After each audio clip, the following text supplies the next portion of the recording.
Alright, today we're going to do this 1981 Men's Adventure Hawk number 9, Down, Under, and Dirty by Dan Streib. So the Hawk series is Michael Hawk. He was a reporter, I believe, in the first one. No, I haven't read the first one. And sometime during the second one, he almost saves a woman's life. He inherits like $1 bazillion from some South American crime lord's daughter. As she's dying, she gives him the secret bank account number, and then he's like a bazillionaire for the rest of the series. There's 14 of them, all written from 1980 to 1981. These things are just cranked out. They're real simple. What you see on the cover is what you get in the book. It's real hokey. So for this one, he's down in Australia. He's doing nothing, which is what he's always kind of doing at the beginning of the book. He just kind of travels around and is rich and, bangs ladies.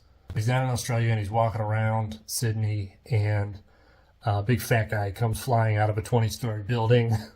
And then he's like, oh shit, what's going on? There's all these people around, and then they look up and it's like there's some guys like rappelling on ropes down the building. He knows like a professional hit when he sees one. So he's like, oh, I don't know what's going on, but oh, look at this like butler looking guy, this like English butler looking guy. So he follows this English butler looking guy, and he follows him to like a playhouse. There is the guy goes in, and then he sees like a mafia guy. I don't remember if he recognizes him or how he knows he's a mafia guy, but it's Tony Santini.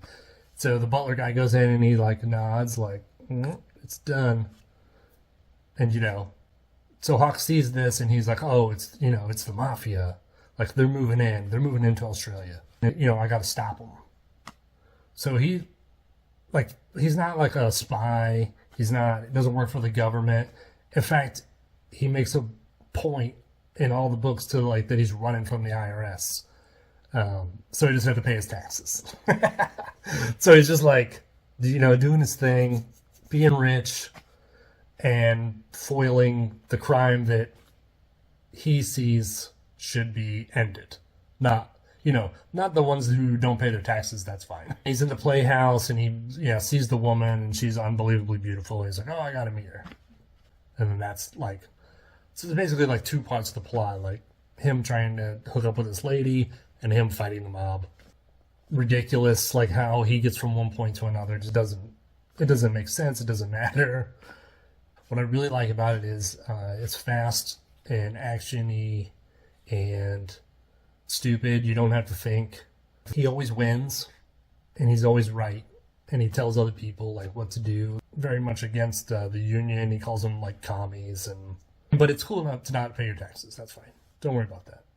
That's cool. That's legit. But all the other things bad.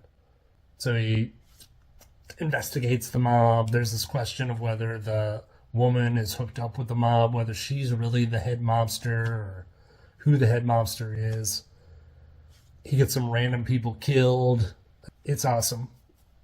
It's a lot of stupid fun. Hawk is like one of my favorite series. It was one of the first ones that I found in the Men's Adventure series. First Men's Adventure that I even knew that term.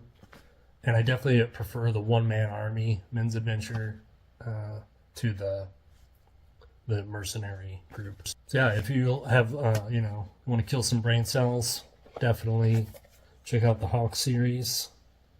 He's always in a different place, so it's fun, world travel type stuff.